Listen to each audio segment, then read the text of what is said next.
Shine परिवार के आप सभी कस्टमर, सभी एसोसिएट, आप सभी को Rashid Naseem, chairman shine group का प्यार भरा नमस्कार। साथियों, मैंने एक रिकॉर्डिंग आप सभी लोगों के सामने भी शेयर करी है। एक दलाल वकील जो पिछले 6 सालों से शाइन परिवार के कस्टमर्स के फेंके गए टुकड़ों पर अपना खर्चा चला रहा है और उसी पे उसकी जिंदगी गुजर रही है। और अब उसके द्वारा जितने भी कस्टमर के क्लेम डाले गए थे, सारे के सारे क्लेम रिजेक्ट होने के बाद उसके पास खुद के लिए तो कोई रास्ता बचा नहीं, लेकिन आप कस्टमर जिन्होंने जाकर के अपने अधिवक्ता को एनओसी देने के बाद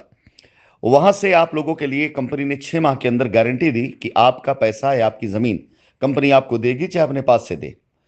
इतनी बड़ी गारंटी देने के बाद आप लोगों को कंपनी ने आपकी रिटों को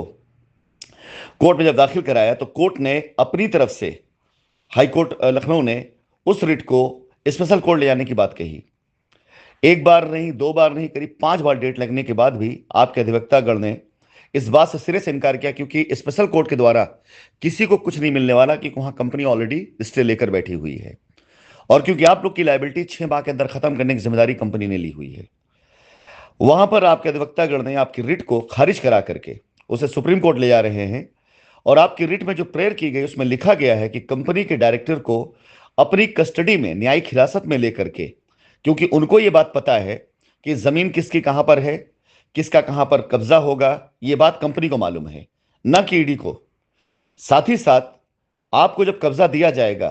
तो उस कब्जे में आपके सामने रोड होनी चाहिए, नाली होनी चाहिए, पार्क होना चाहिए। यह वादा कंपनी ने किया और कंपनी इस वादे को निभा सकती है, न कि ईडी। इन सारी टेक्निकल चीजों को ध्यान में रखते हुए प्रेयर आपकी बनाई गई, जिसके अंदर आपके कब्जे और कब्जे साथ साथ साइट के डेवलपमेंट की बात की गई। अब ऐसे दलालों के पेट में जब मरोड़ होनी शुरू हो गई, जिन्होंने अब आपको आपकी रिट की कॉपी निकालकर फोन करना शुरू किया है, यह उनके लिए एक घातक चीज हो सकती है। और यह उनको एक मुंहतोड़ जवाब हो सकता है कि उनकी आवाज को रिकॉर्ड करके सबूत के तौर पर आप अपने अधिवक्ता को जरूर भेजें। अगर किसी कस्टमर के पास इस तरह का कोई फोन आता है, 2 लाइन की बात आपको जवाब देना है कि आपने कंपनी पर विश्वास किया, और अगर आपको विश्वास कंपनी पर है तो आपको जवाब यही देना है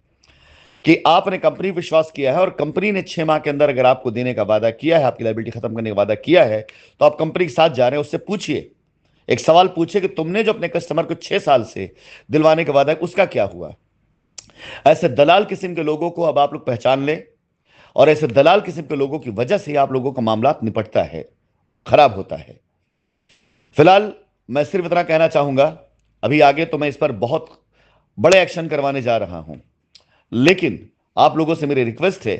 कि ऐसे दलाल की कॉल जब आए उसे रिकॉर्ड करिए और रिकॉर्ड करके अपने अधिवक्ता को उसकी रिकॉर्डिंग भेजिए। यह सबूत के तौर पे काम आएगा और ये सारी चीजें अब कोर्ट एजेंसी में जाएगी, किस प्रकार से दलाल आप लोगों के पैसे को रोकने का प्रयास कर रहा है, किस प्रकार से दलाल झूठ बोल करके आप लोगों को बरगला रहा है।